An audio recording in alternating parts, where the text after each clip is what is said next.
Welcome, everybody, to Club Fantasy's weekly Start Sit show, aptly titled Start Sit Different Day. We're going to be talking about all of your Week 8 Start Sit questions. I'm your host, Joshua Hudson. With me, not Joe this week. I got better options. That's okay. You'll be fine.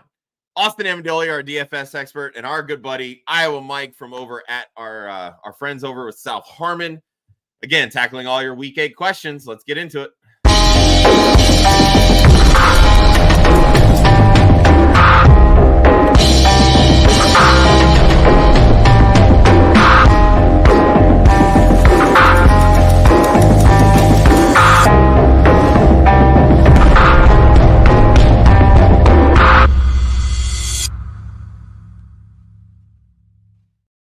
Welcome, everybody, to Start Sit Different Day over here on the Club Fantasy FFL YouTube channel and wherever you're listening to your podcast. I'm your host, Joshua Hudson, at the One Hudsonian across the socials. My co-host today, Mr. Austin Amendolia, because Joe Zolo decided to actually have a day job for a change, and our good buddy, Iowa Mike from South Harmon Fantasy Football. Gentlemen, how we doing this morning? Doing good. Glad to do some start-sit decisions. This is the first time I've been on the show this year. It's probably been a while too since I've done the start-sit show. We'll see how it goes. I've been focused on the DFS world for a while, and so that sort of applies to this. I got to figure out. It really does, because you're crushing DFS and you know who's playing well. So, Mike, what's up, buddy? If you want bad advice, that's why I'm here. Let's go. I got this. See, this is why we bring Mike on. Because he sucks at starting questions, and it makes us look good. And who else can, squeeze out a poop 10 minutes before show, last minute guest appearance like me? Like, I'm one of a kind. And now I'm going to give you really shitty advice. Literally. We're off to a rolling start. Let's go. Infotainment you're getting here on Club Fantasy every Saturday morning. All right, I see a bunch of questions in the chat. That is awesome. We appreciate it. Keep them rolling through. This show is literally about you and all of your questions. So keep dropping them in the chat. If you're listening over on Twitter, hit that link in the actual stream there. It'll pop you right over to YouTube. We see all the questions. We're going to answer everything. Easiest way to jump to the top of the line, we have our super chat feature. 99 cents, $1.99, $4.99. You want to throw us $20? I don't give a shit. But you're going to jump to the top of the line, and it's going to help us continue to grow this channel. And if you haven't already, hit the like on the video, subscribe to the channel. We do a lot of great stuff, and we do about 12 different shows a week. So all kinds of entertainment. So that being said, let's get to these injuries, because holy fuck, there are a ton of them. Let's start with the quarterbacks. Derek Carr and Andy Dalton both are doubtful. Do not expect either of them to play. Bryce Young should be coming back starting this week. And another week of Spencer Rattler. So, yay, Saints. Sorry about your luck. Questionable. Will Levis, Tua Tagovailoa. I know Tua is expected to play, and Jaden Daniels also questionable, but is considered a game time decision. I personally would be looking at Marcus Mariota to start that week. All right, running backs. A couple of Ravens running backs. Rasheen Ali, Keaton Mitchell ruled out. Jerome Ford also ruled out. Jonathan Brooks still considered doubtful. So another week of Chuba Hubbard. Then we have Tajay Spears, Travis Etienne, and Bucky Irving all ruled questionable. Wide receivers, a lot of big names out. Mike Evans, Jalen Polk, Curtis Samuel, Cedric Wilson, Deontay Johnson, Adam Thielen, Juwan Jennings, all have been ruled out. Alan Lazard, DK Metcalf, Quentin Johnston, all considered doubtful, so don't expect either of them to play either. And then, of course, the ultra-long questionable list. T. Higgins, Tyreek Hill, Zay Flowers, DJ Chark, Vlad McConkey, Juju Smith-Schuster, Jacoby Myers, and Deebo Samuel, all questionable. I know T. Higgins was a late pop-up with a quad injury. You know how this one goes, people. We've had 3 years of experience with T. Higgins and late week injuries, so just fade him. And the only tight end that I actually saw that was impactful that hit the injuries was Dallas Goedert, and he was ruled out already. All right. Ready to hit on these start-sit questions, guys? Ready to fail. Let's go. Ready to fail. All right. Well, let's start with Caesar here. Who you benching out of Drake London, Devontae Adams, and Malik Neighbors? Mike. Adams. Adams. This Jets offense is even with Adams. It's just gross, man. Aaron Rodgers is kind of past it, man. I'm done with the excuses with him too. Like he's an easy guy to not like. So yeah, I'm good on the Aaron Rodgers Adams thing. He's gonna get a lot of targets, but the other two have good matchups, and we've seen them have monster games. So this is coming from a guy too who like 3 weeks ago said you should sell all your Drake London in Dynasty and have looked like an asshole ever since. So that's also playing into this. I'll never quit you, Drake London. I'm sorry, my bad. Austin. Yeah, I mean, I am very much in the same spot. Drake London is just in a smash spot this week. The Tampa Bay Buccaneers have allowed the 4th most points to the to the receiver position in PPR scoring since week 4. That is wild, and somehow this game is still considered close, given that Mike Evans and Chris Godwin are out. It's a 2.5 point spread. I verified this on Bet365 this morning. So they're going to pass the ball, and the Buccaneers are bad at defending the pass. And I'm too afraid of this Jets offense right now. I do not think that they have any sort of mojo. I do like Breece Hall. Breece Hall's in a pretty good spot this week, but I'll sit Adams and take the ridiculous volume that Malik Neighbors has been getting. Yeah, this is pretty easy. Sit Adams for me. One more thing, just too, like we don't talk a lot about defensive players, but Christian Gonzalez is kind of him at the cornerback position too. So yeah, if you can avoid, he's looked good.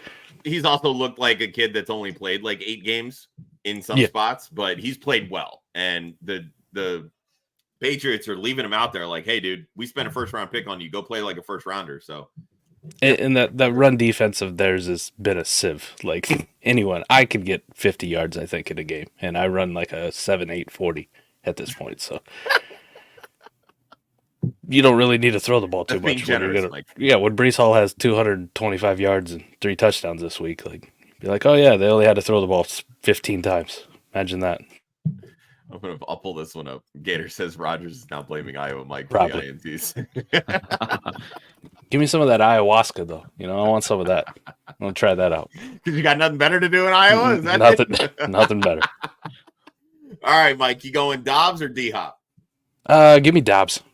I really like Dobbs' matchup. Dobbs has been smashing since he came off that suspension. It's an offense that has just been cooking. Jordan Love's been on fire. Green Bay's offense has been really good. So maybe a little bit of growing pains. I like the D-Hop acquisition, but let's not act like it's going to change the entirety of it. Like he's kind of looked like dust this year. In this same role can go 7 for 130. I mean, come on. D-Hop's got a 200 game in him somewhere, right?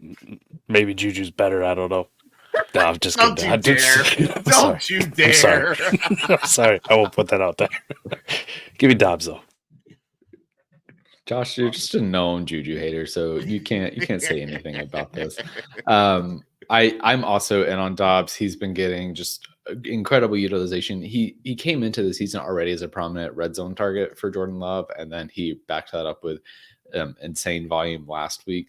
And the Jaguars also are garbage against receivers and pass game and in general. So it's a smash spot for Jordan Love and his pass catchers. So I'm definitely feel way more comfortable with Dobbs, especially in a PPR setting. I don't know that D-Hop gets that much volume from a target perspective, but he probably does play an important red zone role because that's what the Kansas City Chiefs have been lacking is once they get to the 40, 30-yard line, being able to finish drives. So I think that's where D-Hop plays a bigger role, but Dobbs will be more productive all across the field. This is my only worry with Dobbs, and it's my only legitimate worry with like every single Green Bay Packers wide receiver. I never know in a given week which one is going to pop because it changes literally every single week. Dobbs has had 2 weeks in a row where he's done pretty well. It just feels like this is the week where he falls off and like Jaden Reed pops off again. Or Dontavian Wicks scores like 3 touchdowns. Or hell, Christian Watson finally like heals a hamstring or something and plays well.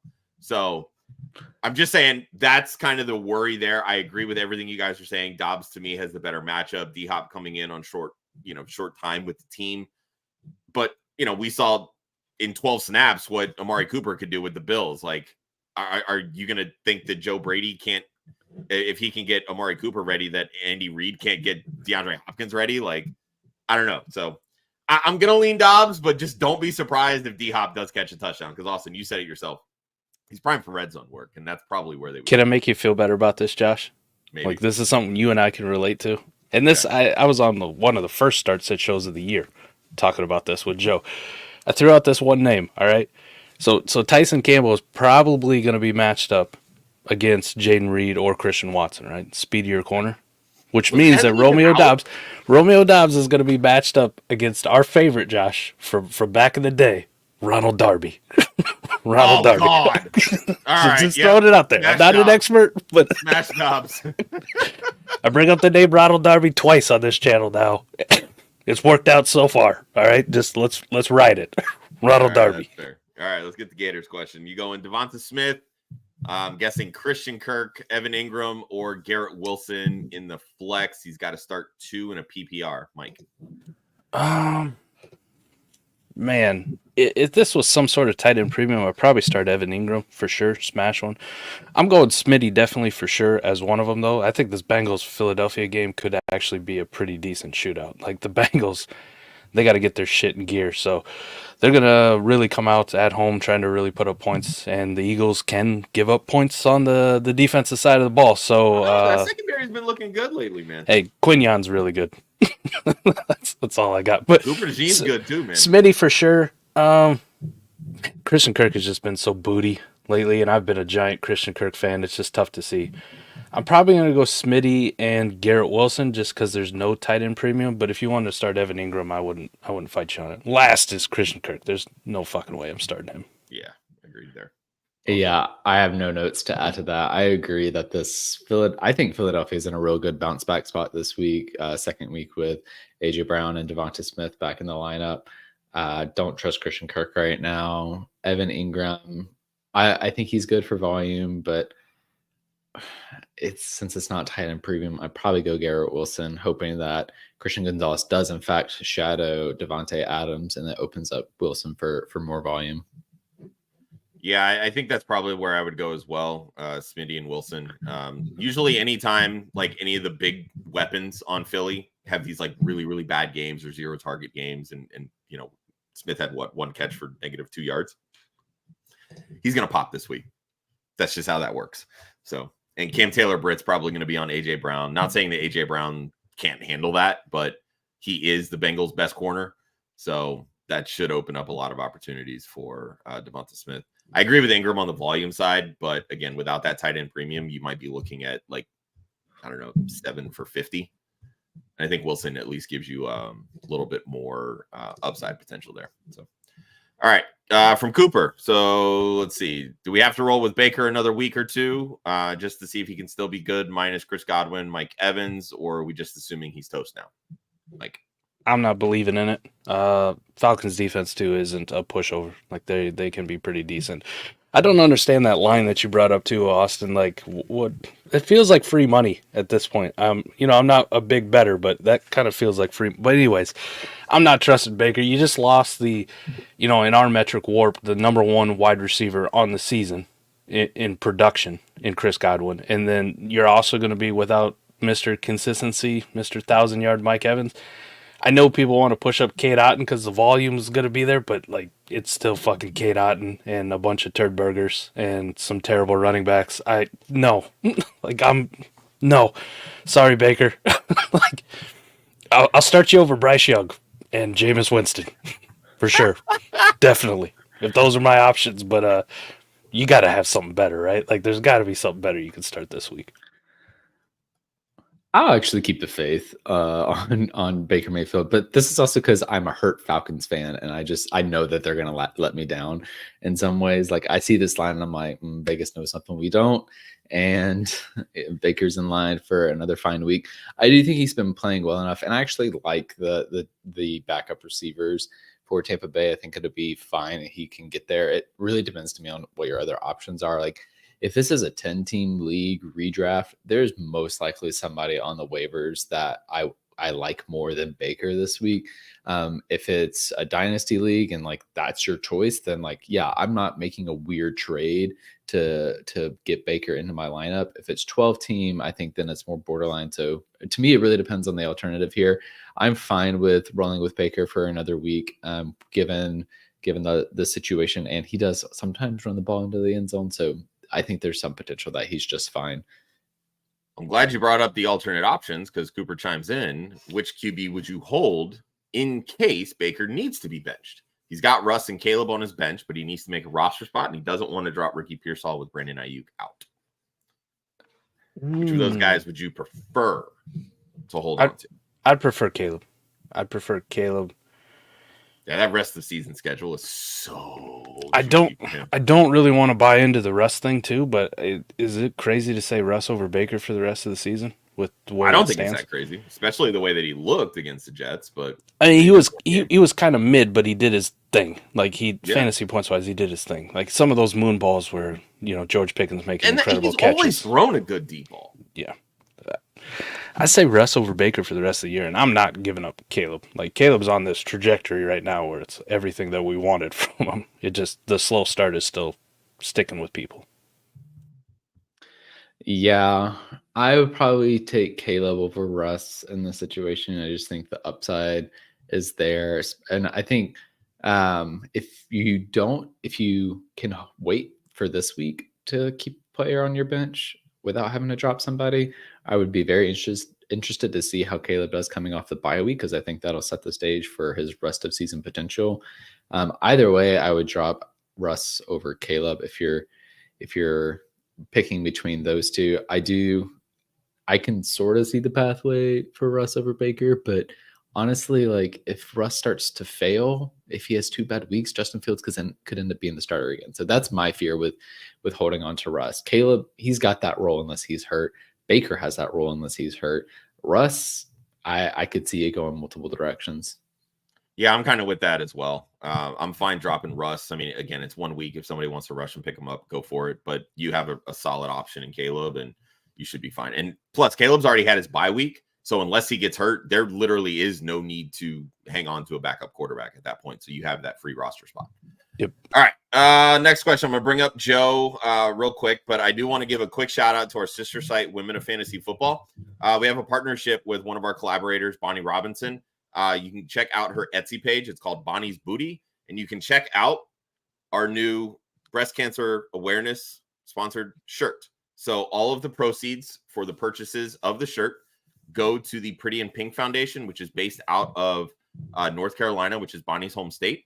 What they do is they provide uninsured and underinsured breast cancer patients with financial assistance for quality life-saving medical treatments. So I'm going to drop the link directly to the shirt in the chats, and feel free to share it with friends, family.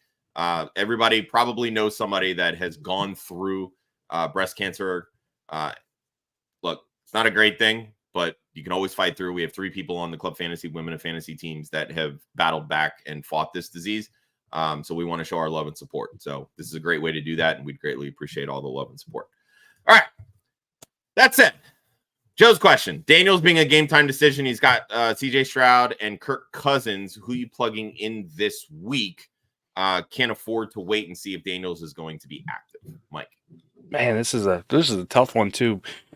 I would agree with you. You can't really mess around and wait on Daniels. It's a shitty situation. But if you got some clarity, tonight, early morning tomorrow, that hey, Jaden Daniels is definitely playing, like he's good to go. Daniels is always going to be my number 1 option just because that kid is so damn good.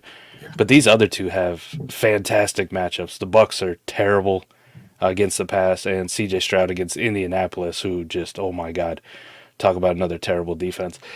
I think I'm going to lead with CJ Stroud, because if I started Kirk Cousins and he kind of had a Kirko change, just bad game where we all make fun of him, and CJ Stroud went off on my bench, I'd vomit. I'd vomit with how dumb I am for doing this.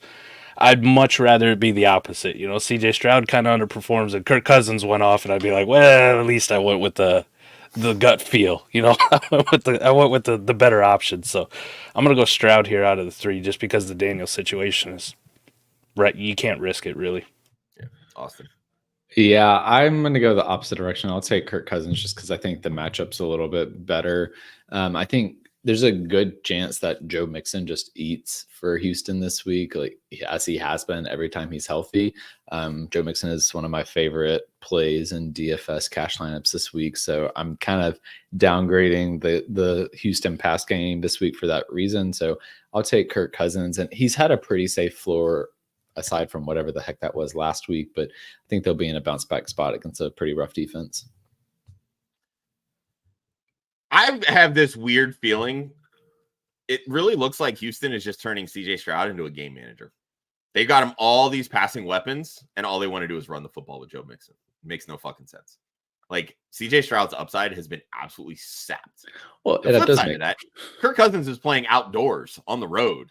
And this is why we love the Falcons we love Jared Goff because he had like 14 out of 17 games or something in domes. But Kirk Cousins outdoors isn't always the best either. So, I don't know. The matchup to me lends itself to CJ Stroud. So I kind of want to see how that plays out with DeForest Buckner coming back for the Colts. I think their run defense should be a little bit better. But yeah, I'm going to lean Stroud here. Just, I don't love either option, truthfully, but I don't know. That's what it is. All right, 18 PPR. Sport Dog wants to know in a super flex, are you starting Terry McLaurin and DJ Moore? For wide receiver, he's got Pickens, Darnell Mooney in the flex, Keon Coleman and Watson on the bench. I feel like is this like a 2-part question or 3-part, or what's going on here, Sport Dog? No, I think he's just asking, would you put Keon or Christian Watson in for any one of these guys that are already starting? And even with the Jaden Daniels thing and the Terry McLaurin, like he's been eating with Jaden Daniels, but he did okay with Mariota. I'm a big Keon Coleman fan. I wore his damn jersey last night just to celebrate. He finally did something. Let's go. And Christian Watson. Bills are against the Seahawks, so Christian Watson's a big play waiting to happen. I think I still just Terry is probably the one out of all those groups that I'd be the most questionable about, but I'm not questionable enough to start Keon or Christian Watson over him. Yeah, same. I think I would just stick with what you already have going. Like, I don't think we've seen it yet from Keon Coleman in terms of consistent upside, and Christian Watson, like, he's liable to catch one pass, pull up tight with a hamstring, and be out the rest of the game. All right. Follow up with that. He's got Barkley with Brian Robinson and J.K. Dobbins. Would you put Dobbins or Robinson in the flex over one of those wide receivers? Maybe Dobbins. Maybe Dobbins. Yeah, maybe Dobbins so over ass lately. He's been so ass. That efficiency that we saw the first 2 weeks has just been gone. It's almost like he used all his juice in the first couple of weeks. Yeah, right after I traded for him everywhere in Dynasty on my contending teams, he said, "Fuck you, Mike." So it's been nice. Thanks, JK. Appreciate you, buddy.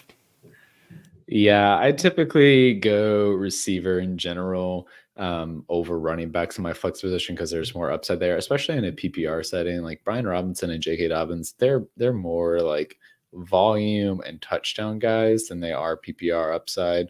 So I'm probably keeping them on the bench. If you're like that, I have to pick between one of those two, I'd go Brian Robinson because I think J.K. Dobbins is starting to lose the clear number one role, and it's becoming more of a committee in LA. Yeah, it's Robinson over JK for me, but I'm not starting either of those guys in the flex. All right, Mr. Magic, do I play Jaden Daniels or Tua? I feel like we're going to get a lot of Jaden Daniels questions with him being a game time decision. You risking it with Tua, Mike? Oh, yeah, I'd rather just play Tua. Tua's back, said he's good. Let's go. Finally, Dolphins, stop sucking. It's going to be great. It's going to be great. Tua's going to have a monster game. Just shut up all the haters. I'm speaking it into existence, okay? I'm not guaranteeing it, but I'm trying to speak it into existence. Tua. Just because the Jaden thing's uncertain. If you, like I said on the earlier question, if you told me like by Sunday morning, they said it's good possibility Jaden Daniels is playing. They feel really good to go barring a setback. Then it's Jaden Daniels. There's no other quarterback you're going to ask me on this week who I'd rather start than Jaden Daniels. It's J-Day all day, every day. I ride with him till I die. That's my guy. But the way it stands now, Tua. Why not? Tua. Awesome. Yeah, I'm also with Tua just because we don't know what's going to happen with Jaden Daniels, whether or not he's going to play.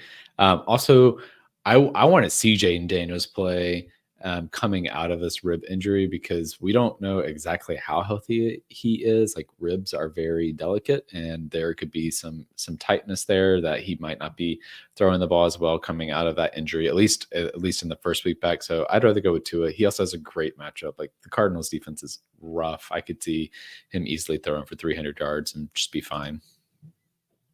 Yeah, I'm with Tua as well. Rib injuries, I really don't mess with, especially with quarterbacks that don't know how to protect themselves when they run. So give me Tua. All right. For this next question, Gator, I just want to preface this. I feel like the only person that truly knows the answer to this is Taylor Swift, but I'll bring it up anyway. Guys, is Travis Kelce flexible?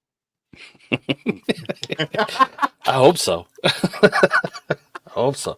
He's got to keep her happy. Like he better be working on those. You better be working on them hip exercises, if you know what I mean. Like some downward dogs and stuff, whatever that is. You can tell I do a lot of downward dogs. Like I did it right before I came on the show. Actually, no. I think for fantasy purposes, yes, he's flexible. I mean, it's you can put him in a flex. You should be starting him at your tight end spot because how many other tight ends do you have that you're going to have this debate with? But yes. Well, I mean, let's take it from a dynasty perspective, right? Like, there's a very solid chance that some people might have a Travis Kelce with a Sam Laporta or Trey McBride or one of these other or Kyle Pitts, right? Like, I'm still waiting for you to name a good one. Well, first off, let's start with the elite of the elite. Okay, let's start with the elite of the elite. There's a good possibility to have Travis Kelce with Tucker Kraft, the other GOAT. You said elite of elite and then named Tucker Kraft. Fuck off. Check the tape. Check the tape. I've been here. Tucker Kraft, elite GOAT. You don't besmirch the good name of South Dakota Jackrabbits. Okay. Tucker Kraft, GOAT number 1. So yeah, if you had Tucker Kraft. Yeah, you probably put Travis Kelce in the flex. you probably are because you're goated. Or you got Brock Bowers. How about that? There you go. I get that, but I was still waiting for another good tight end. Like at least you didn't say Dalton Kincaid. So good on you, Good on you, Josh. Yeah, I agree. Only if you have Brock Bowers or George Kittle is Travis Kelce flexible. Otherwise, he should be in your tight end spot. Yeah, it's a waiting game with Kelce. I can't believe. No Tucker Kraft lover out here. I mean, I do like Tucker Kraft. I've got him in a couple dynasty leagues, but calling him elite in the same conversation as a freaking Brock Bowers, I think you're. This makes me gotta go poop again. Shipment of ayahuasca in the last 10 minutes. This is terrible. Can't believe this. All right, friendly reminder: if you're new to the show, new to the channel, hit the like on the video, subscribe to the channel. We have the super chat feature. Anybody that uses that, they shoot straight to the top of the line. A lot of names in the chat, some new names in the chat. Some people repeating questions. I just want to say, we see everything. We will get to everything. I try to do everything in order unless you guys use the super chat and you jump straight to the line. So just be patient with us. We try to give some analysis with answering these questions to kind of help you guys process these start-sit decisions. So just bear with us. All right. Sticking on the Dobbins train at running back. You going Dobbins or Najee Harris, Mike? Najee Harris. Not even close for me on this one. All the bad things you said about J.K. Dobbins earlier. It's like we want to make fun of Najee, but he's been surprisingly good. He is an RB2. He's the literal definition of it. You know what you get from him. And and then some weeks you get more than what you expected. You're like, oh look, he can break off a long run every now and then. Who knew? I didn't know that was possible, truthfully. he had to break like 7 tackles to do it, and but probably he's capable of doing that. Yeah, definitely hit the ice bath afterwards after the game because that had to hurt. But he did it. Najee Harris. Yeah, I don't have anything to add to that. Definitely Najee Harris on this one. Dobbins, again, feels like he's losing that role. It's a good spot, but I don't feel confident in who's getting the touches there. Yeah, it's Najee for me pretty easily.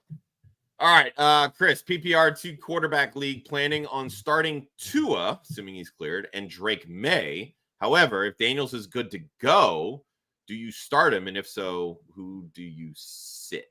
Well, let's see. Tua's at 1 o'clock, and the Patriots are also at 1 o'clock. So I'm guessing you just roll with the other two because you really don't want to wait on Daniels. But what do you guys think, Mike?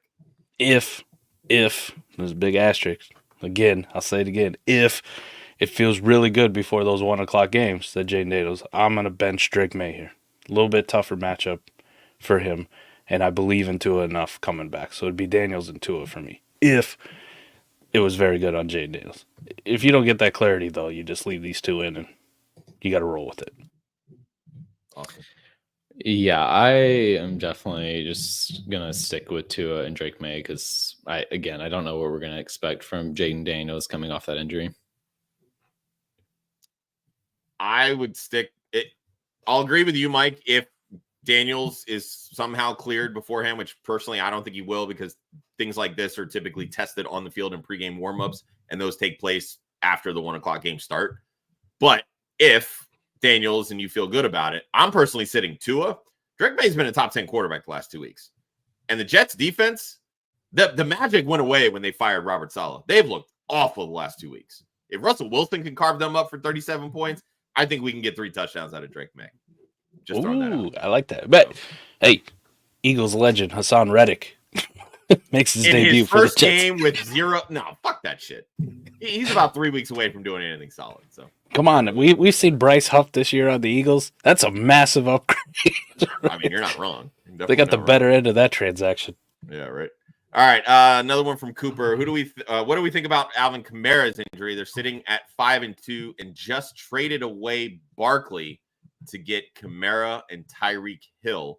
Shout out to you for having the balls to do that, Cooper, because I would be riding Barkley to a championship. But Mike, what are your thoughts? Unfortunately for you, I feel bad for you. Like, you just threw away your entire season. It's over. I'd start drinking. That's what I do. You traded away the GOAT for an injured old running back in Tyreek Hill. Now, it could still work out fine. Kamara has been decent. We hope to God Derek Carr makes it back. Like, I didn't think we'd say that. Spencer Rattler's terrible. Like, Kamara is a GOAT when Carr's in there because he just finds them all the time. Yeah. He knows where his bread's buttered. Spencer Rattler just runs around and then throws a pick or does whatever the hell he does. This could work out fine as soon as Derek Carr comes back. And Tyreek with Tua could be good. But tough to trade away Saquon Barkley. That's some stones right there. Austin. Yeah, I mean, it's what's done is done. I mean, you're you're sticking with it now. I mean, I do think it can work out. Yeah, Kamara is a limited participant in practice all week, but he's got the role and will be getting plenty of volume. So maybe keep an eye on the waivers for anybody that pops off coming down the line. But I think, yeah, that's as much injury analysis as I can give you without being more qualified. Yeah, we're definitely not qualified for injury analysis. I can tell you that. I mean, Kamara played last week with a broken hand, so it seems pretty clear that he can play. How effective he's going to be is going to be a different story. But I mean, on paper, I think it's a fine trade. But I mean, if I'm 5-2 and I've got Barkley, I don't know if I make this trade. But again, what's done is done. All right. Super chat feature. Love it. Thank you, Tyler. Appreciate you. All right. 2-part question. Let's start with the quarterbacks. You going Jordan Love or Jalen Hurts, Mike? Jalen Hurts. I'll go with the rushing upside. Always. Jordan Love's not a bad play either. So this is me besmirching the good name of Jordan Love. But Eagles fandom and rushing Konami code quarterbacks, they usually get the bump for me. Always. And then has he been a Konami this year? Because he really hasn't run as much. Come on. It's happening. He's always good for a tush push. All right, we're gonna get a tush push for sure. Maybe for 2. A first down, not a touchdown. It's happening, Josh. All right, he's gonna get a tush push rushing touchdown. Book it. Bateman, man, Rashad Bateman. This is a weird, strange arc of me loving him coming out and him just doing everything to disappoint me forever, and me being completely. He said he's got to live up to that contract extension. and now he's back. Here's the fucking wild thing, man. I was a big Tank Dell guy, and you would have thought without Nico he would just be out there smashing every single week. What a fucking disappointment this guy has been. Telling you, they're turning Stroud into a game manager and not letting him throw the football. Fuck it, man. I'm rolling. Let's go, Shoddy B. I'm back. I'm back. We're back. Shoddy B. Austin. Yeah, I think this could be a spot for Hurts. I definitely think it's a good spot for him, but it's hard to argue with Jordan Love. Honestly, like I'm all about trusting your gut on this. So go with whoever you think is better. I can make a case for either one. If it's 6-point passing touchdown leagues, definitely going Jordan Love on this one. Just think that he has the better shot of having 4 total touchdowns than Jalen Hurts does. And then I got to go Bateman as well. I can't trust Tank Dell right now. Yeah, there's like, I thought like he did well the first game without Nico. Last week was an absolute goose egg, but Joe Mixon has been balling. So like, there's no need for them to throw the football. So they're not scheming to get Dell open the way that they need to. And the Colts offense has no juice right now. So I just don't think there's going to be a ton of need for them to throw the football. So I'm going to lean Bateman there. And for me, Tyler, I'm going to go Jordan Love. And yes, I am an Eagles fan. Jordan Love has 13 touchdown passes in his last 4 games. Jalen Hurts just isn't doing what he was doing on the ground because Saquon has been so effective. So I think you're losing some of that sacred Konami code cheat code there with Hurts because he's not scoring near as many rushing touchdowns, and he's never been a large rushing volume guy in terms of like higher yards per carry. Jordan Love is throwing the football all over the field. The Jaguars' pass defense is god awful. Give me the upside there with Jordan Love. I think that's kind of where you want. I think we make a cross show bet here, right? Like I can't even believe I'm hearing these words come out of your mouth, Josh. I think we do it. I think we put nuts on the line here, right? What do you want, Mike? What do you want? All right, at stake, a Kelly Green Jalen Hurts jersey. All right, you know the fire of the fire. Who gets more fantasy points this week, Jalen Hurts or Jordan Love? You gonna take that? You taking it? I'll take it, Jordan Love. Man, I gotta buy a Kelly Green jersey. And I'm fat too, so you got to get a 3X. Josh, take Jordan more. Love for that one. Oh You man, do this all the time. You're used to it. Yeah, this is gonna be a lot. I don't know. Fuck it. You know what? Let's do it. Let's do it. Oh, we're locked in. Let's go. Let's do it. Let's go down. All Now, right, people. we got a lot of questions, and we're already 37 minutes in. So let's try to get through some of these a little bit quicker. All right. From Patrick, luxury at RB, Saquon Mixon starting, leaning for the flex, Javonte Williams over Alvin Kamara. Thoughts, Mike? Yeah. Kamara's been really good, but this hand injury and Spencer Rattler has me worried. Give me Javonte. I don't mind that at all. Give me Javonte.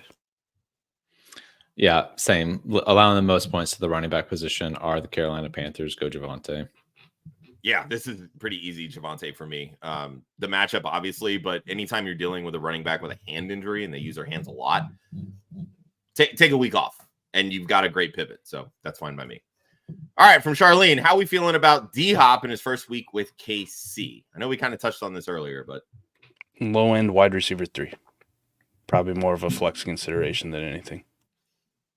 Yeah, only starting him if I'm desperate. I believe he's in the 4:00 window, so it's kind of like if I have a pivot option, I'll wait and see how it's going, and if I need upside, maybe, but definitely not relying on him this week.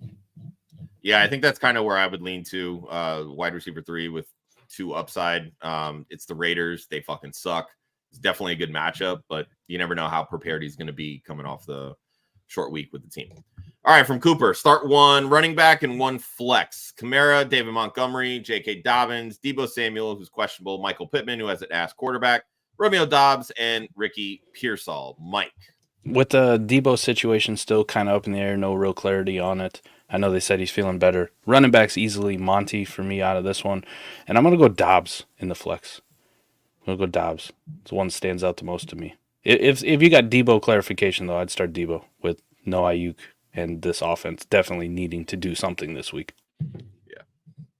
Austin. Yeah, I might actually go Kamara on the running back side just because Monty, not a great matchup for him. And he has been banged up on off and on. So I'm worried that Gibbs might get more of the run. In the flex, I probably lean Romeo Doubs unless Deebo is healthy just for the upside. But Doubs has the volume so much, I like it a little bit more. It's Monty and Dobbs for me. I will say that if you want to trust Deebo, you at least have a pivot with Pearsall.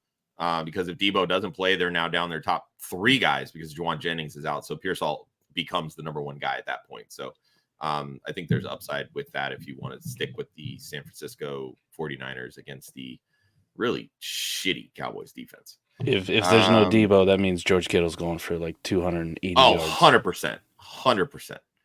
All right. Trade Patrick Mahomes plus Breece Hall or Kieran Williams for Jaden Daniels, Pollard, and Neighbors. It's a redraft super flex. Their wide receiver 1 is Justin Jefferson. Other quarterbacks are Anthony Richardson and Jameis Williams, and he's 2 and 5. So can't decide which running back to trade.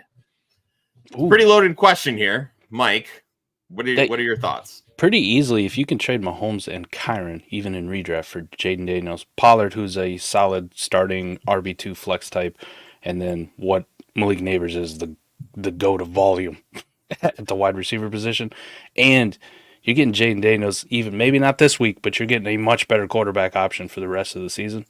That's a pretty smash one to try to turn around this 2-5 record. I would do that in a heartbeat. Breece makes it a little bit more tough because I think Breece can have some monster games that can carry your team yet later on in the season. But Kyron, I'm okay with that. Austin. Yeah, I think I agree with that. I don't hate trading away Breece Hall because if this Jets team starts going even further south over the next few weeks, what do we see for him down the stretch?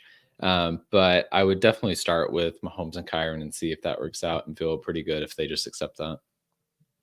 Yeah, I'm fine making that deal. Mahomes obviously carries a lot more name value than fantasy production, and you're getting 2 really productive rookies in Jaden Daniels and Malik Neighbors. I would probably prioritize trading Kieran just because I'm a known Breece Hall guy. But truthfully, you're giving up a really, really good running back, but you really need quality quarterback production because your quarterback room is hurting right now. So these are the types of moves you need to make in a super flex league. All right. From Sebastian, would you guys trade Brock Purdy and Tank Dell for Jordan Love and Jameson Williams? Mike. Dynasty redraft doesn't matter. This is a great trade. Easily. Yes. You get a much better quarterback. And what's the difference between Jameson Williams and Tank Dell? Well, at least I've seen Jameson Williams actually do some shit this year and have some big games. So that's a smash at both spots. Awesome. Yeah, same. I mean, no notes. That's just a beautiful deal. Take it. Yeah, take the better quarterback. It's Jordan Love. All right, Charlene. She's dying in the Warrior Bowl. RIP. That sucks. Love it. Not good. All right. Need 3. 2 wide receivers and a flex. Michael Pittman, D-Hop, Troy Franklin, Ricky Pearsall, Khalil Shakir. Mike. Oh, wow. So basically 3 of these. No wonder you're dying. This is T's and P's on this Charlene, one. we love you, but this hurts. I'm going Pittman on the off chance he gets a touchdown. Like, probably feels the most safe there. Give me the upside of Ricky Pearsall. Why not? And then third, let's put D-Hop in. Why not? Again, another just touchdown play. Feed him in the first game. Yeah, this is Warrior Bowl. It's a tournament type contest, so I'm gonna look for the upside. I'll go Shakir because of the volume, D-Hop because of the upside. I just don't trust the Colts pass game. I kind of like Pearsall in this spot, especially even if Debo plays. I like Pearsall, so I'd probably go D-Hop, Pearsall, Shakir. I was going to say, I think Pearsall probably is a better option if Debo plays because Debo is going to draw a lot more of the coverage, which, Pearsall being really in his second game as a rookie, he's not going to see near the type of coverage that he would if Debo was out. So I think there's definite upside with Pearsall. I don't know what it is, but Troy Franklin's been getting a lot of run lately, and I feel like there's some potential there, but I'm clearly staying away from Pittman, but give me D-Hop. And give me the 2 rookies, Troy Franklin and Pearsall. I think Shakir's volume has really gotten sucked away with Amari Cooper coming in and Keon Coleman's explosion. So I don't think they really need Shakir as much in that Buffalo offense. All right. From Joe, Xavier Worthy or Devonta Smith is 5-2, playing the 6-1 team and needs all the upside. I think I know where Mike's going here, but Smitty, no question. There's your upside. Yeah. There's your all the upside that you could ever want. It's easy. Yeah. I mean, Worthy might get 1 50-yard catch for a touchdown, but Smitty can get you 2. I agree. Yeah, it's Or Smitty all 4. day for me. I think people are just overreacting to the one catch for -2 yards from last week. There's course correction coming. It's Smitty. All right, another one from Cooper. What would you be looking to get for Pittman, I guess, for this point? Need some better wide receiver depth and need him off his team. I think a bag of Frito-Lays is about as best you're going to get. Damn, that's harsh. I think you could get. We've talked about him a lot on this show, Romeo Dobbs. Like, I think that's a reasonable pivot that people still like aren't really on board with. You know, I'm coming from the dynasty lens of it too, like how I appreciate value and go into it. But I think even in the redraft format, there's not enough people out there talking about Dobbs. Austin. Yeah, I don't really have more than that. But to add, I mean, I think if you can get a Romeo Dobbs, take that 10 out of 10 times, smash deal. You might have a hard time finding things, but I would say don't. If it is dynasty, don't sell him too quickly. Like, give him a chance to bounce back. Maybe Joe Flacco takes over this offense at some point, and then people get interested again. Your value for him goes up. So I'd either hold or find a guy like Romeo Dobbs, but don't sell him for peanuts, like Josh said. I mean, if you can get someone like a Darnell Mooney or Romeo Dobbs, like I would do that in a heartbeat, just because they're guys that are producing, but maybe aren't the biggest names. Whereas Pittman maybe carries still a little bit of cachet, kind of like what we saw with Patrick Mahomes.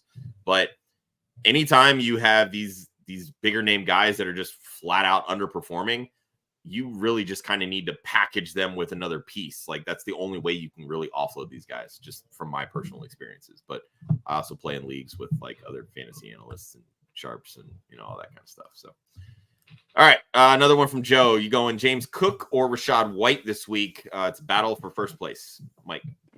This is rough. James Cook is my bae, but that toe injury scares the shit out of me. Give me Rachaad White, I guess. Just fall in the end zone, do something, get a touchdown. Like, Rachaad White, I don't feel good about this. Gonna make me vomit. Austin. Yeah, it's not a great situation, but I'll lean Rachaad White. Even though it's a committee role, the Tampa Bay run game has been actually good. So I'll take that over a running back with a toe injury. Yeah, but the Tampa Bay running game has been good in spite of Rachaad White. True. Rachaad White sucks. He scored touchdowns, though. Averaging 2.5 yards a carry.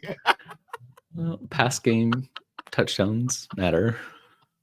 Well, and that's the thing. And he's going to have plenty of those opportunities with both Mike Evans and Chris Godwin out. So Exactly. Mike, I'm with you. I don't trust toe injuries. In a vacuum, this is James Cook all day, every day, because I'm the number one Rachaad White hater on the planet. But this week, I got to go Rachaad White with the two big wide receivers out. All right, from Woods Girl, full PPR, got to sit 2. Who you sitting out of? Stephon Diggs, Tyreek Hill, Deebo Samuel, Jalen McMillan, or Amari Cooper? Mike. The way things stand right now, Deebo and McMillan. Definitely McMillan. But Deebo would probably be the next just because of the injury concern.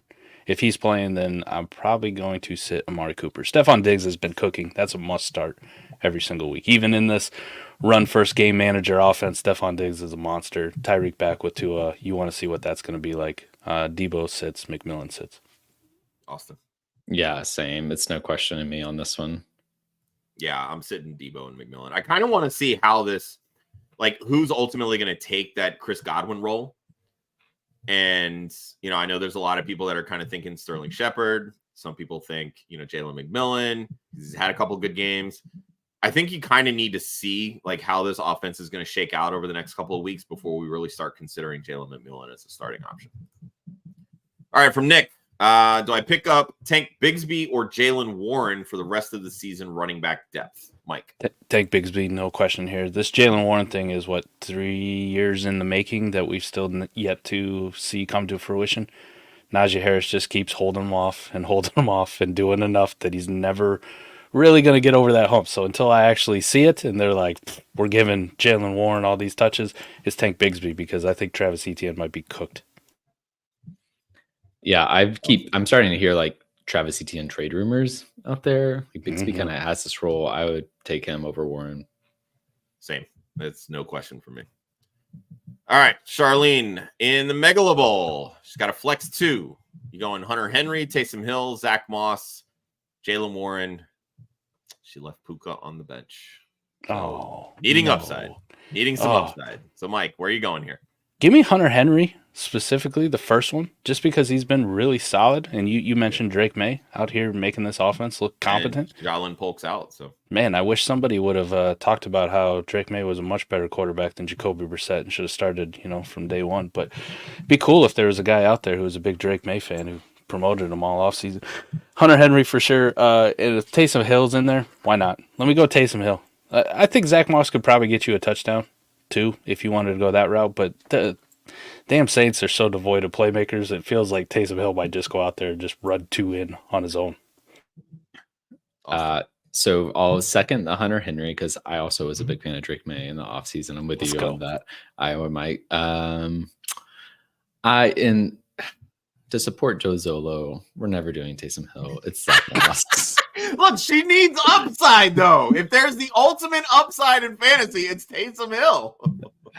Yeah, he's also the ultimate downside. So I will go Zach Moss, respectfully.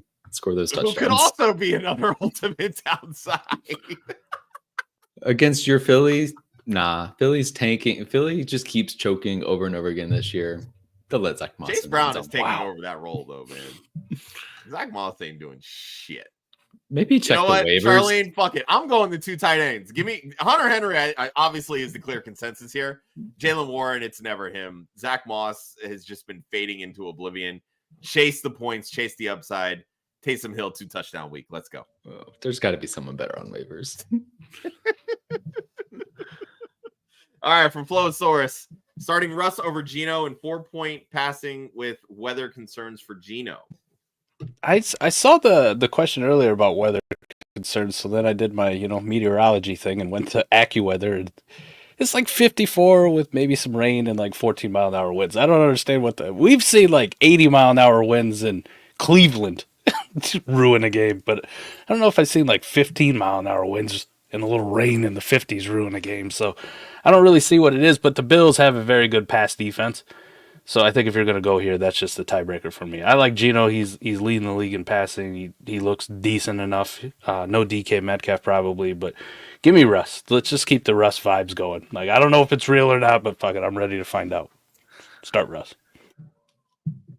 Yeah, I am sticking with Geno. If it's like basically what Mike said, if it's wind, like 30, 40 mile an hour wind, then I start to worry about it mattering. If it's rain, it's fine. These guys, they can grip a ball. They get rain gloves. It'll be fine. Geno will produce just fine despite some rain. Yeah, I'm leaning Geno. Seattle pass offense is fire. Giants actually have a better pass defense than the Bills. So just so Russ knows, I'm the only one who believed in you on this panel. So when you want to hang out, you and Ciara, mostly just Ciara, let me know. I'm available. I'll make it happen. All right, Mike, you going Devonta Smith or David Montgomery? It's always Smitty. Give me a question that isn't Devontae Smith at this point. Smitty. Austin. Yeah, I'm gonna take Smitty too, just the upside. If it's like standard, then maybe Monty.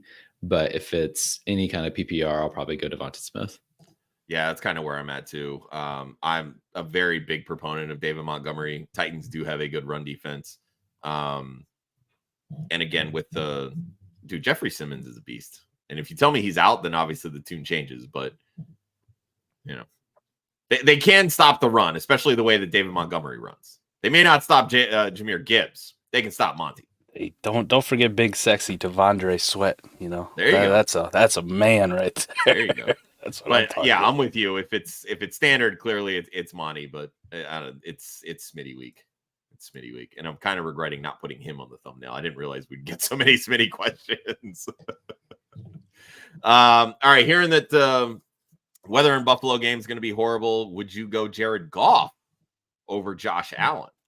That's the one that I saw earlier about the weather, which made me question what the hell's going on. But maybe it is. Either way, Jared Goff's been playing well. It's been very efficient. I just don't have the stones to ever sit Josh Allen for Jared Goff. I'd never feel good about that. Austin. Also going with Allen, same thing. Like unless it's super windy, I'm probably going for Buffalo. Even if it snows, I'll go for Buffalo. We've seen Josh Allen rip it in the snow. Yeah, only thing that's going to ever scare me on weather is giant wind. Yeah, I'm never sitting Josh Allen, especially for Jared Goff. There's just no way that's happening.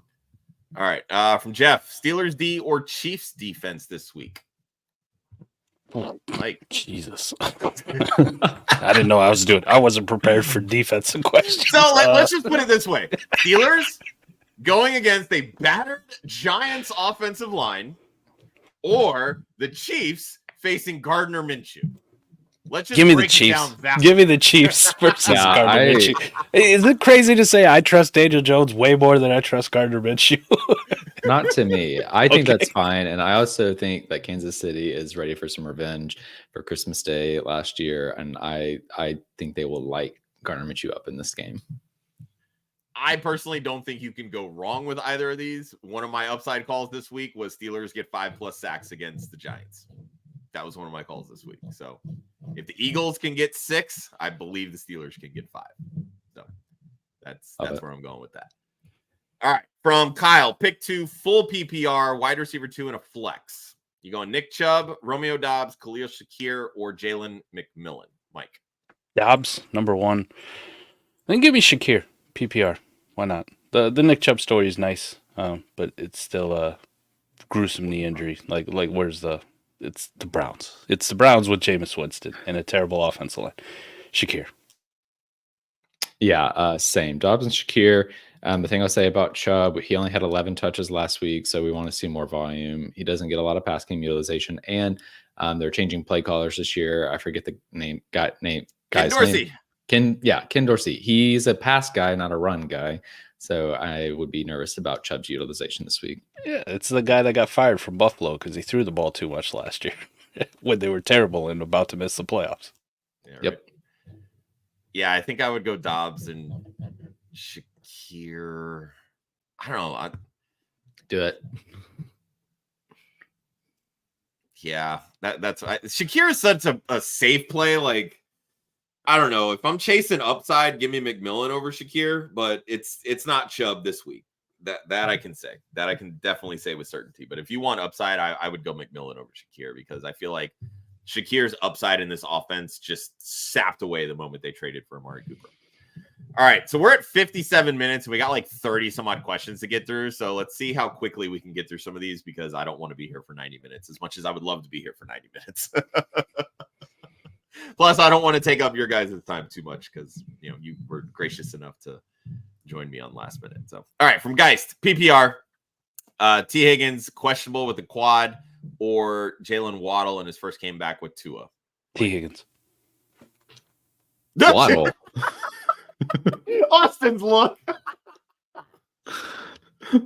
Tyreek Hill's also questionable. It's Jalen Waddle. I too am going to go Jalen Waddle because I've fallen for this T. Higgins trap before, and I'm not doing it again. I'm back in on Rashad I would Bateman. much rather I'm in on get T. 1 Higgins. point. I would much rather get 1 point from Jalen Waddle than starting T. Higgins and a late game scratch or getting scratched after 7 snaps. Fuck that shit. Not happening. Not happening. All right. Guillotine League. Lowest score of the week loses. He's in the top 3, which is great. He's got Lamar, Bijan, Joe Mixon, Jefferson, Amon-Ra, Drake London, Brock Bowers. That is quality. Love it. Tyreek is on waivers along with other studs. Would you pull the trigger on any of these? Drop them? No, I think you've got a pretty solid starting lineup, dude. I wouldn't waste the fab on Tyreek right now. Mike? Yeah, I think as alluring as Tyreek is, I'm with you. I don't think I'd blow anything unless you had some shit you didn't list off that's a turd. Like, what you listed off is good, so... I mean, I'm they do mention Josh Allen and Hurts are also on waivers at quarterback. Tyreek Hill, Neighbors, Debo, Jaden Reed, all available. Hell of a guillotine league. Keep riding it. But Jalen Hurts. Yeah. There you go. Jalen Hurts. That should be QE1 this week. I already made a bet, so why not? I mean, he's got Lamar, though. He doesn't need any of those quarterbacks. Give me Jalen Hurts over Lamar for this week. Oh, stop. Come on. Stop. I'm putting my fab on Tyreek. Yeah, you can make the case. Absolutely. I mean, He has 30-point upside any week to his back. Yeah, I mean, even if you're benching him most weeks, like, I mean, I don't know who you would sit between JJ, Amon-Ra, London, and Tyreek. It's not going to be a fun decision every week, but that's a there's options decision there. I'm willing to struggle with. That's fair. All right.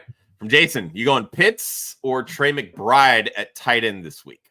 Let's start with that before we get to the other part of the question. Pitts. I smash spot. Tampa Bay sucks against tight ends. He's being featured more, scored more than 10 fantasy points 3 consecutive weeks. Bride, on the other hand, very hit or miss. Arizona offense, I don't know what's going on there. Yeah, I'm with you. I would go Pitts over McBride this week. So with that, who would you go in the flex? Bucky Irving, Jalen McMillan, Raheem Mostert, JSN, or would you plug Trey McBride in on any over these guys?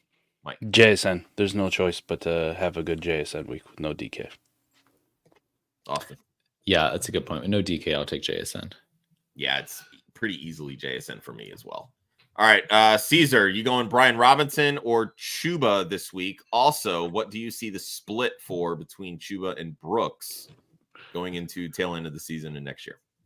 I really want to go with Chuba, but it's a tougher matchup with the Broncos defense. So give me Brian Robinson in this case, even without Jaden Daniels.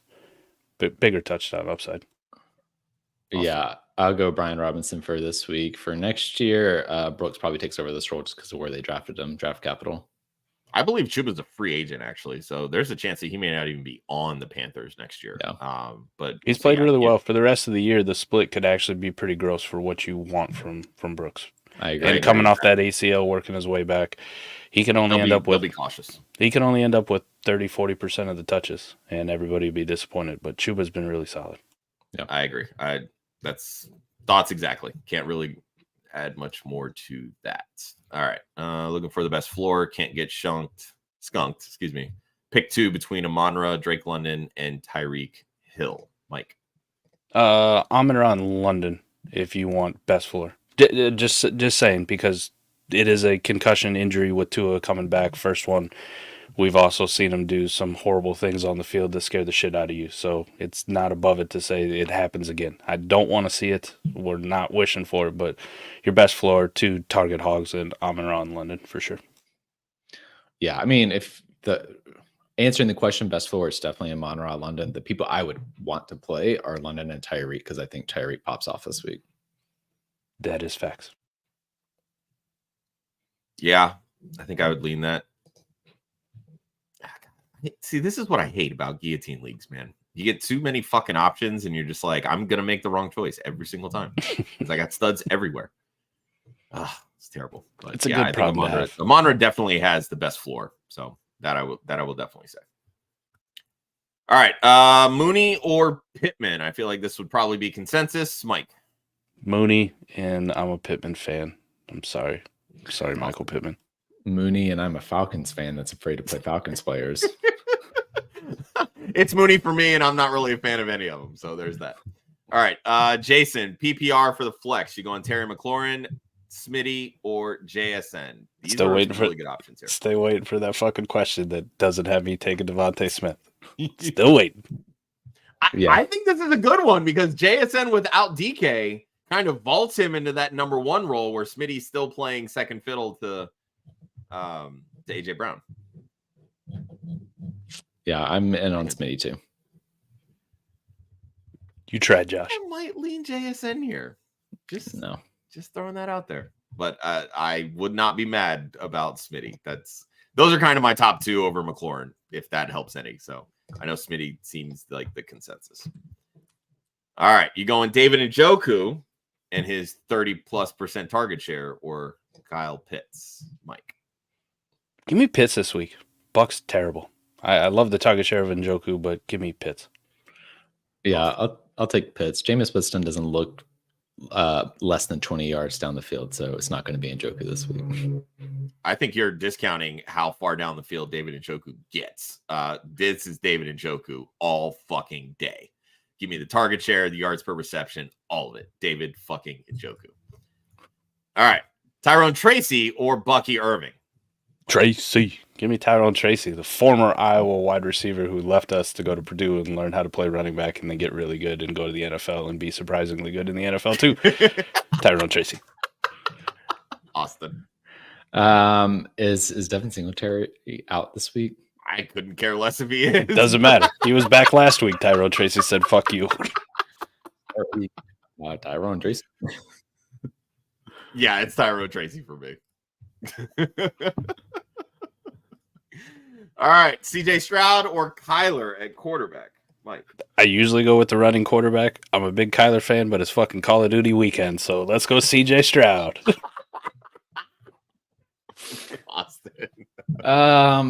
I would usually go Kyler, but they're playing the Dolphins, who have allowed 6.35 points per game since week 4 to the quarterback position. Not doing it. I'm going to lean Kyler only because he can break a 40-yard touchdown run at any moment. That's the Konami code that I actually want to start. So, you know that trigger finger's fucked up though, right? Like it's tired. That's right. I just need him to run. I don't care about throwing. He's probably gonna drop the snap. You know, thing's dumb.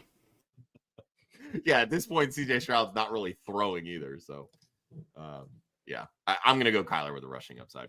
From Daniel, you going Xavier Worthy or Keenan Allen this week, Mike? If you needed massive upside, it's Xavier Worthy, but that's a shot in the dark. If you just need solid, it's Keenan Allen. Unfortunately, it's at the besmirch of Roma Dunze because Shane Waldron doesn't know how to get 3 wide receivers involved, apparently. So, Keenan Allen. Oh, I'll go Worthy for this just because I think he's getting enough manufactured touches. Keenan Allen, he's got a very specific role in that offense. I don't think he'll have as much upside. Yeah, floor is Keenan Allen, upside is Worthy. I think that's basically how we answer that one. So, all right, another one from Sport Dog, 18 PPR Superflex. First off, when you add settings and all of this, thank you so much. Helps give the advice better. Just throwing that out there. It's got Sam Laporta and Tucker Kraft leaning Kraft this week because of the matchup. What do you guys think? I know Mike's answer being Tucker Kraft, so Austin. my two biggest tight end hits of the last 2 years, baby. Like I have been on both of these guys. Except Laporta fucking sucks this year. Hey, I didn't say he was going to be good every year. I just said last year. You're welcome. Right? And then I told you this year it was going to be Tucker Kraft. So again, you're welcome. Tucker Kraft. Yeah, I mean, I think matchup wise, I'm going Tucker Kraft. Tennessee has allowed the 28th most points to the tight end position since week 4. That's not good for Sam Laporta. Tucker Kraft, I'll lean on him this week because of the matchup. I will say typically in a PPR week, I would go Laporta because Kraft gets it in the end zone, not off of volume. But this week, the only thing I'm going to say on Sam Laporta with Jameson Williams suspended the next 2 weeks, I think you actually see good Sam Laporta weeks. But Austin, like you said, they allow the 5th fewest points to tight end. So I'm going to lean Kraft this week. All right. From Orange, it's got 2 flex spots, full PPR. You going Chris Olave, Ramondre Stevenson, Rico Dowdle, Jalen McMillan, or Cortland Sutton, full PPR. Start 2. Mike. I guess Olave and Rhino, but this sucks. This is terrible. You poor thing. I'll go Olave and McMillan because I think he has enough of a role this week. Olave and Stevenson for me, but that's not very sexy. It's just so hard to trust Cortland Sutton. It really is. They're spreading the football around so much in Denver, and that's a running matchup. You run against Carolina more than anything. Jalen McMillan, I still want to see it with. Rico Dowdle shouldn't even be on rosters at this point. He's fucking terrible. We need shitty Bo Nix back to save Cortland Sutton. He was good with shitty Bo Nix. Now with good Bo Nix, he's shitty. Can you both be good at the same time? Or yeah, right. We'll probably get this week. They'll both be shitty. So yeah, this is true. And the moment that I bench Cortland Sutton is when he pops off. So there's that. All right. Rate this 10-man team: Jalen Hurts, Kenneth Walker, Najee Harris, Garrett Wilson, AJ Brown, DK Metcalf, Kyle Pitts. And on the bench, he's got Jordan Mason, Zach Charbonnet, Khalil Shakir, Ray Davis, and Drake May. Thoughts, Mike? It's a solid F+, you know? Good team for a 10-man, but it's a 10-man, so it's still going to be an F. I just give you the plus. All to say that Mike doesn't play in anything less than 12 teams. Exactly. Find more friends. They're out there. Match.com. Looking for more people for my fantasy league. Oh, that's Wow. terrible. I don't know. I'll give it a 7 out of 10. That feels good to me. That's F range. That's F range. Yeah, I'd probably go like 7.5. In a 10 team, Najee as your RB2 isn't great. I prefer more as a flex. No need for But Drake Mason's on May the when you bench. have Jalen Hurts and he's already had his bye week. So that's another roster spot you could fill. Jordan Mason, you should be taking and trading right now while you still can. Getting Charbonnet to back up Walker is great. I don't know, not a ton of depth behind DK and AJ Brown with Shakir, but you know, maybe there's a couple other spots we're missing. So, but yeah, not bad. It's solid. All right, from Devin, just traded Tucker Kraft and Khalil Shakir for Najee Harris. And wait, you traded Kraft twice? Okay, cool. I like that. That's awesome. All right, 5-2 full PPRs. Got Bijan, Derrick Henry, Tua, Chuba Hubbard, Drake London, Terry McLaurin, Evan Ingram, Kincaid, Bateman. Thoughts? Trade for future depth. I guess the crafts cancel out. It's a 2-copy craft. Like, good job on that one. Najee Harris over Shakir. So I'm going with what I got here. Great trade. Go, yeah. There you go. That's kind of where I'm at. Austin. Yeah, that feels right. Devin, Devin, I don't know if there's a typo in here somewhere, but we're gonna play this as Najee for Shakir. So yeah, I don't know about trading for future depth. I mean, I maybe trade for a quarterback upgrade over Tua, but I think outside of that, I don't know, maybe trade away Kincaid for depth. Mm-hmm. Yeah, that's what I'd be trying to do because you traded the best tight end you have in Kraft, so which is unfortunate, but all right. Dynasty is my life. This is right up Mike's alley. 12 team Superflex half tight end premium 7-0 team. I like it. Pick one to start. Lad McConkey, D-Hop, Mark Andrews, I'm guessing. Yeah. And then at quarterback, starting Goff and Lamar, would you start Baker over Goff? So the first one with Lad, Hopkins, Andrews, if I'm already starting Lamar, I'm going for the stack, even though it's a tight end. I get it, but there's a half-point premium. Andrews has been coming on. I want the stack, the upside for that. And then there's no fucking way I'm starting Baker Mayfield over Jared Goff. Down to Jalen McMillan and Palmer and the corpse of Sterling Shepard. Jared Goff. Yeah, I am agreed on that. For the Mark Andrews side, like he's getting valuable targets towards the end zone, which is what matters to me. Lad McConkey, he's not getting enough volume, and D-Hop, we just don't know yet. I would definitely not start Baker over Goff. It's Andrews and it's Goff.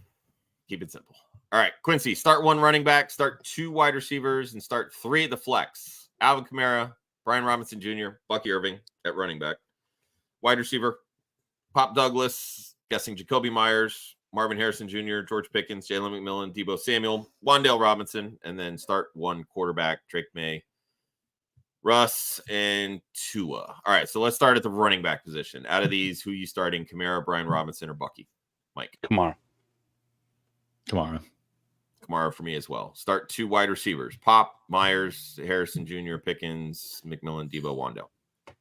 Pickens for sure, and then I'm still going to roll with Marv. Yeah, I'm going Marv and Myers. No, not Myers. He's playing Kansas City. I'm going Marv and McMillan for volume. It's Pickens and Pop for me. So start 3 at the flex then, Mike. So give me B-Rob. Give me B-Rob. Give me Pop Douglas. And give me Wan'Dale. Why not? Wan'Dale. I'll go Pop Douglas. I didn't start Pickens at the receiver spot, so I'll put him in the flex. And then I also like Wan'Dale. Yeah, so out of this, I'm starting the 2 running backs, Kamara, B-Rob. And I'm going to start Pop, Pickens, Wan'Dale. And I guess I'll start Marv. I think that covers the 3. So pretty much the same as what we did. All right. So one quarterback. You going May, Russ, or Tua? Mike? Tua. I'm going May. I've been pretty adamant about that today. So, all right. In Dynasty, Mike, would you take 2 fourths for DeAndre Hopkins? There's no fucking way I'm doing that. I don't Unless believe this is like a, start 60 with 30 of them being IDP and the fourth rounders actually are really good fucking players in the deep best ball. There's no fucking way you do this.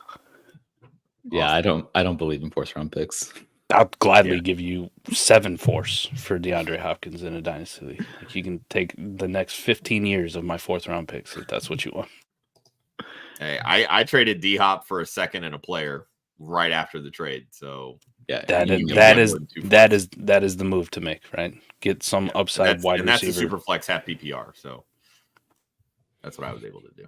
But all right, from Quincy, start Jaden Daniels if he plays or Jalen Hurts. I say J-Day all day, but looking at the matchup, Bengals are third worst. Like the third worst, giving up points to the quarterbacks. In the game, I think it's going to be a shootout. Jalen Hurts should be QB1 on the week, and I bet a goddamn jersey on it, so it's got to pay off. Yeah, I just play Jalen Hurts. You're not going to be able to make this call because Daniels plays at 4 o'clock, Hurts plays at 1 o'clock. I would just stick with Jalen Hurts. Yeah, stick with Jalen Hurts. This one's pretty easy for me. All right, tight end question in a half-point PPR. You going Cole Kmet, Sam Laporta, or Taysom Hill, Mike? Give me Sam Laporta this week out of these other two. Kmet's been solid, and Taysom Hill I like for like upside, but like we've talked about, that's also a 0 possibly waiting to happen. So give me Sam Laporta, no Jameson Williams. See, this is why we say never Taysom Hill, because then people ask questions about Taysom Hill versus Sam Laporta. Definitely Sam Laporta. To me, the question should be between Laporta and Kmet. No offense. I agree. I can't even believe I'm leaning this. Give me Cole Kmet. Okay, I'm fine with that. I'm fine with that because the connection with Caleb Williams is there. I think that was the Josh grossest thing has I've ever been said in my converted life. to a Bears fan. Like, I'm convinced. God, this is the grossest thing I've ever said in my life. I'm gonna need that Eagles card back.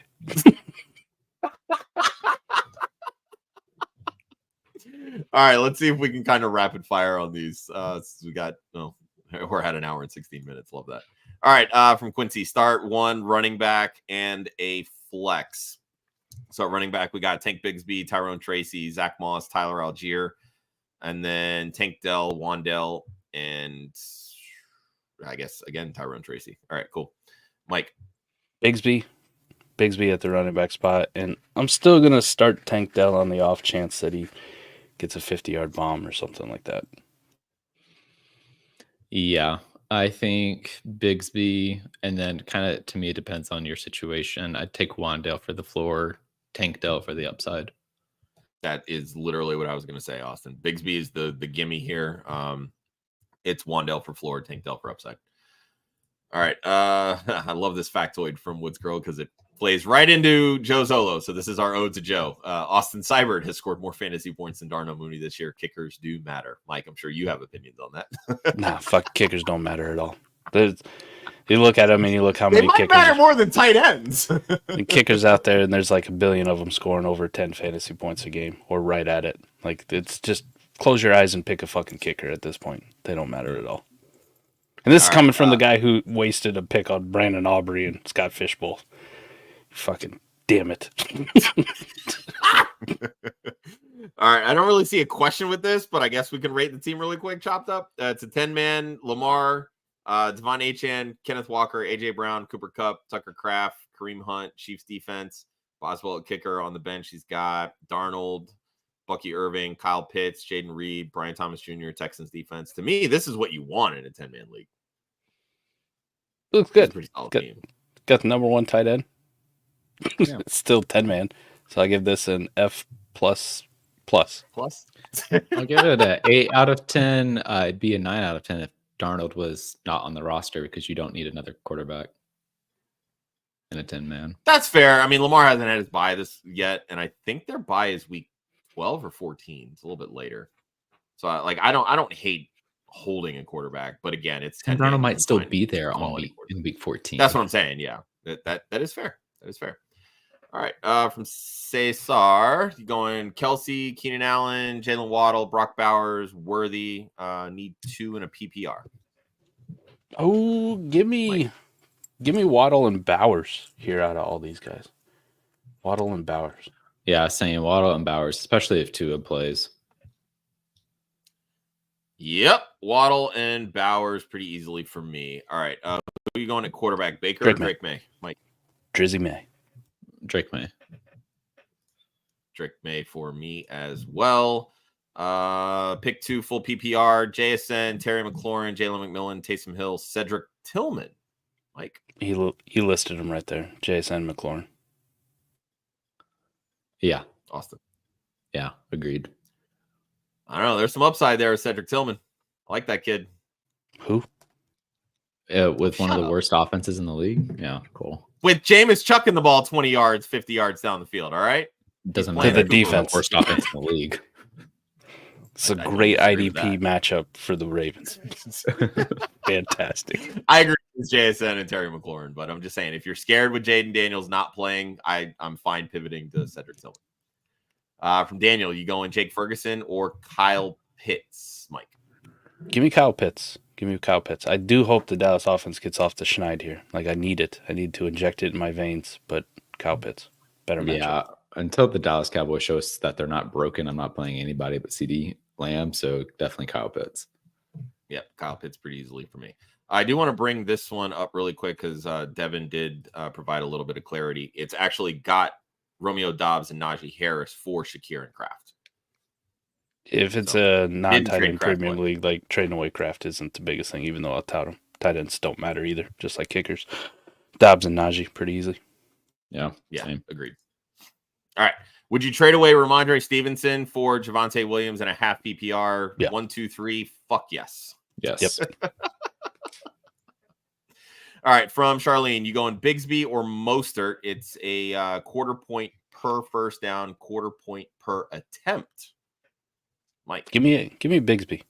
He's got that early down roll on lock now. I just wish Deontay Johnson would fuck off. Yeah, I'm also going Bixby. I don't know if Mostert will keep this role, and the injury situation there is too tough to keep track of. Yeah, Achan's been dominating some of those earlier roles too, seeing over 50% of the snaps. So yeah, give me Bigsby pretty easily here. Njoku and JMO, a match made in heaven. Come on, man. That's just rude. All right, at tight end, you going David fucking Njoku or George Kittle from Scampers, Mike?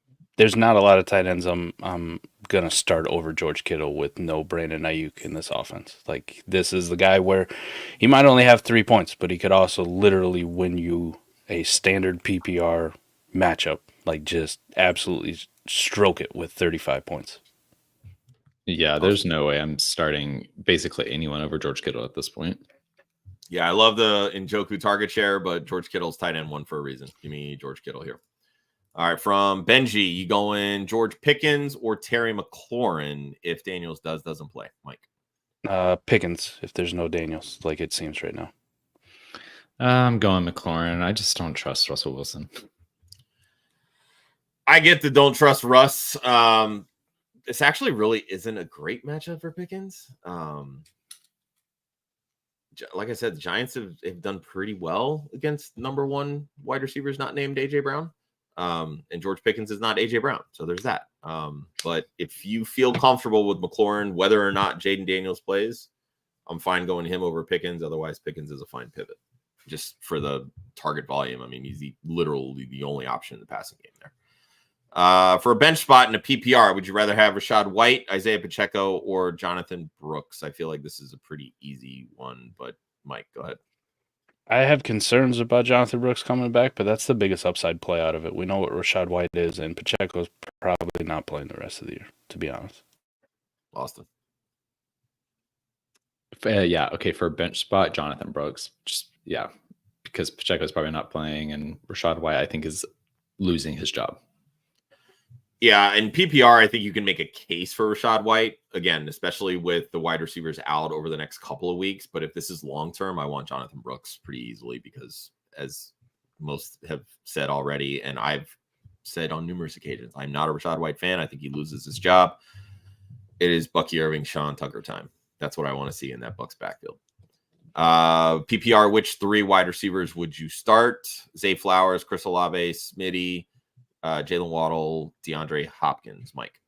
Smitty, Waddle, and then let's go with Zay Flowers for the third one. That's a little bit tougher, but I like the upside of Zay Flowers. He can be a turd, but he can also really just get ridiculous targets. Yeah, I'm in full agreement. I think Flowers might be questionable, so I would then pivot to Olave, but otherwise Smith, Waddle, Flowers. Smith, Waddle, Flowers for me as well. From Daniel, Keenan Allen or Ricky Pearsall? Who are you going with, Mike? You need the floor. It's Keenan Allen. You want an upside play, Ricky Pearsall with the unknown. Austin.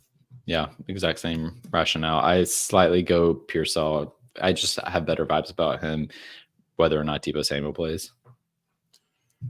I'm leaning Keenan Allen. That Washington Commanders pass defense is pretty shitty. I think you can get equal amounts of upside as well as floor. But even with Marcus Mariota, I don't think he's going to be pushing not Mariota, excuse me, Caleb Williams. I don't know what the fuck I'm thinking because they're playing the Commanders.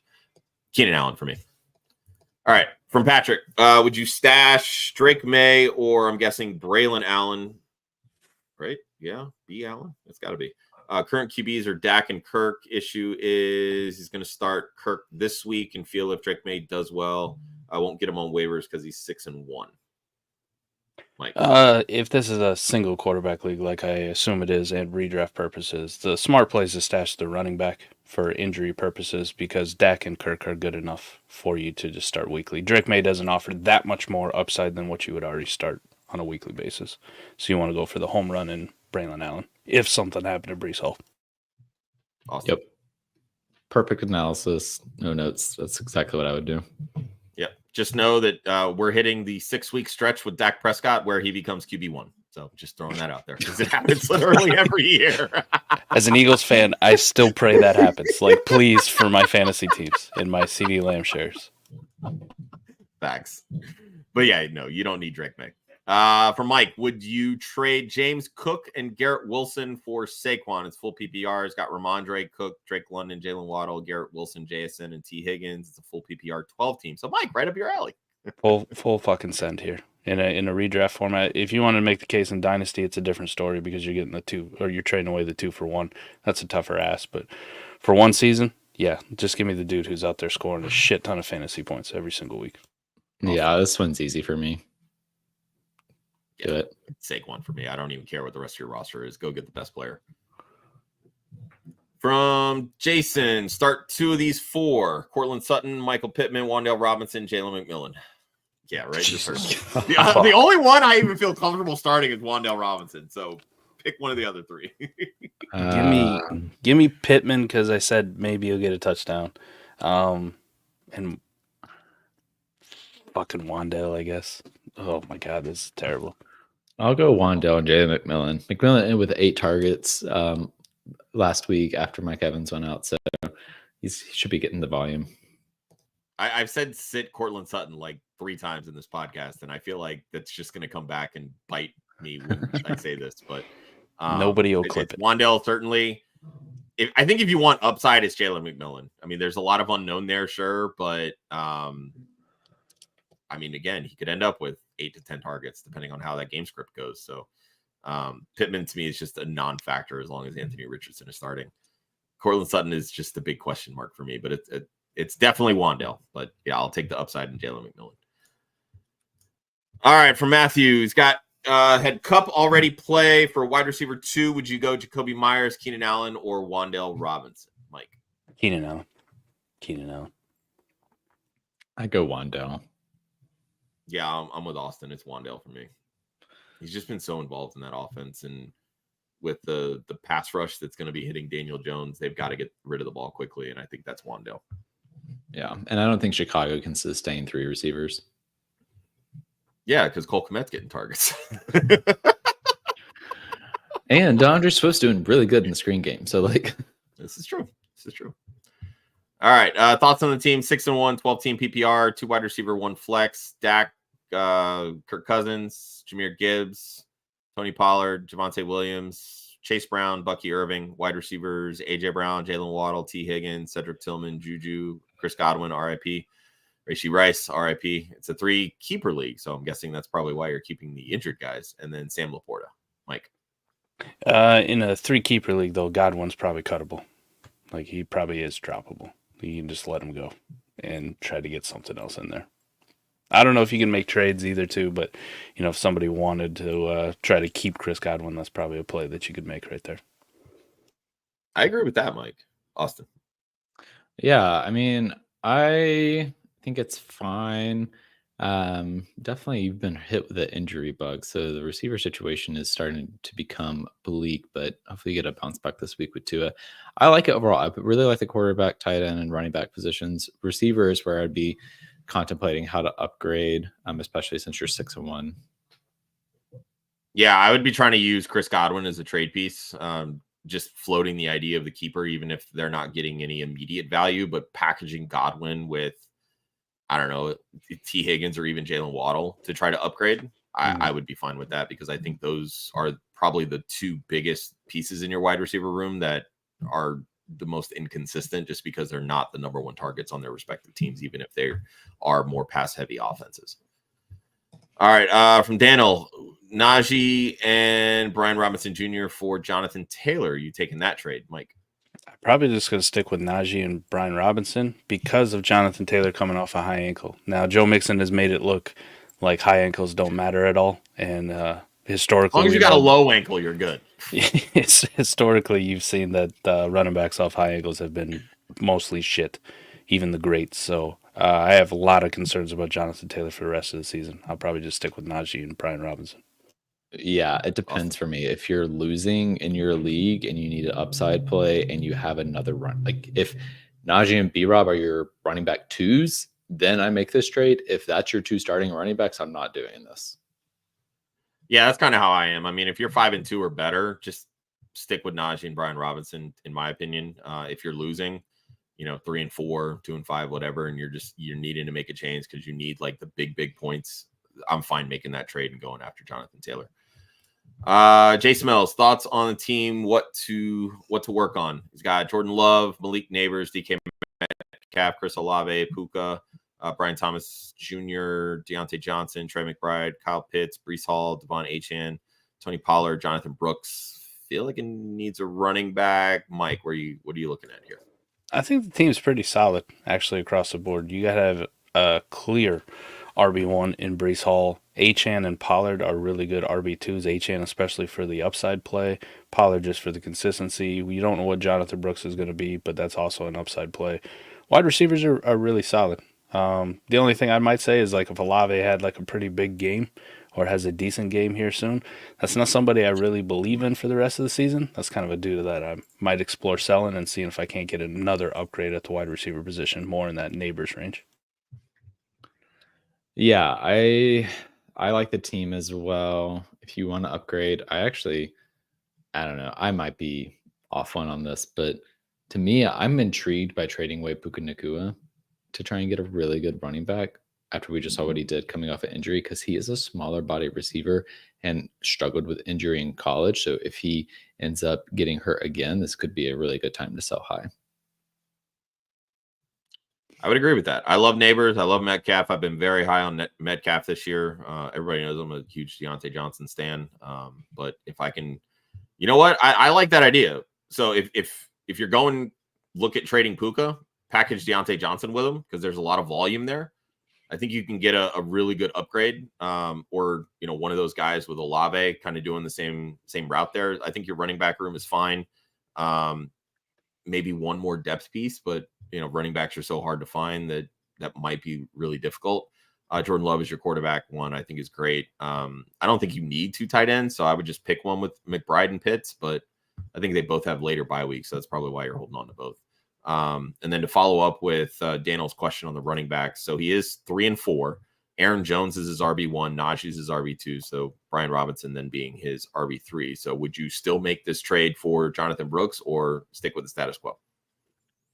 Yeah, you're kind of right in the middle of it where it's, you got to try to make some aggressive moves. I don't hate it. And you know what? Fuck it. I'll change it. Go ahead, trade those 2 away. Go for Jonathan Taylor and just cross your fingers that he is of the Joe Mixon high ankle sprain variety and not like every other person we've ever seen with a high ankle.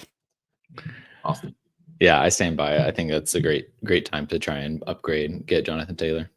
Yeah, this is when you make that trade, when you need to make the move to get over that hump. And those guys don't offer the same kind of upside that a healthy Jonathan Taylor does. So I'm with you wholeheartedly on that one. All right, boys. Finally, we've come to the end. Hour and 34 minutes later. I appreciate you both coming on last minute and helping me out, because me doing the show by myself would not have been near as entertaining. I promise you that. So with that, Mike, tell everybody where the public can find you and everything that you are working on over at South Harmon. Well, I do have to say, though, I've been kind of emasculated. Austin has a beautiful fucking head of hair, and I have none. Like there's a little bit hanging out. Fuck that. We'll pull that down. That looks embarrassing. We'll just treat it like a bald as shit. Why you wear a hat, Mike? This is exactly why I wear a fucking hat. You want to check us out, go over to southharmonff.com. Go to the website. Now's the perfect time if you want to get to Warp Tool, League Simulator. We're midway point. Like, this is when those tools come into play. And all of our content, thanks to Cody Carpentier, is now on the website on the front page. So I don't even have to direct people to 7 different things. Just go check it out. All the YouTube links are there. All the articles, everything we got is over there. That's where you can check it out. And if you feel like following a very shitty Twitter follow, at Iowa Michael. So good luck with that one. It's just shit posting and, me begging Sleeper to give me college fantasy football. Fucking finally. Austin. Yeah, you can catch me for very minimal content on Twitter and Instagram at Austin_FFL, or you can come back to the YouTube channel on Thursdays and Fridays for DFS content and catch my article at clubfantasyffl.com for my DFS cash article that drops every Saturday. Which I got to go do the graphics for here right after we get off. So that's going to be fun. And you can, of course, find me at the One Hudsonian on all the socials, Facebook, Twitter, Instagram, all of it. But of course, follow Club Fantasy FFL. That's at Club Fantasy FFL, Facebook, YouTube, Twitter, Instagram. And of course, our sister site, Women of Fantasy Football, at women_of_FF. The URLs, womenoffantasyfootball.com, and of course, clubfantasyffl.com. We appreciate all of the start-sit questions, all of the interaction. If you haven't already, hit the like, hit the subscribe on the channel and the videos. Give us a follow, rate us on all the podcast feeds where you listen to us. You can find our Dynasty DFS as well as redraft content on Apple, Google, or not Google, because that's no longer, but Apple, Spotify, Amazon, iHeart, all that good stuff. So with that, we'll see everybody next Saturday for Start Sit Different Day. And of course, Monday morning, right back here for Monday's Anxiety with myself, Ryan, and Gator Jay. We love y'all. Peace out.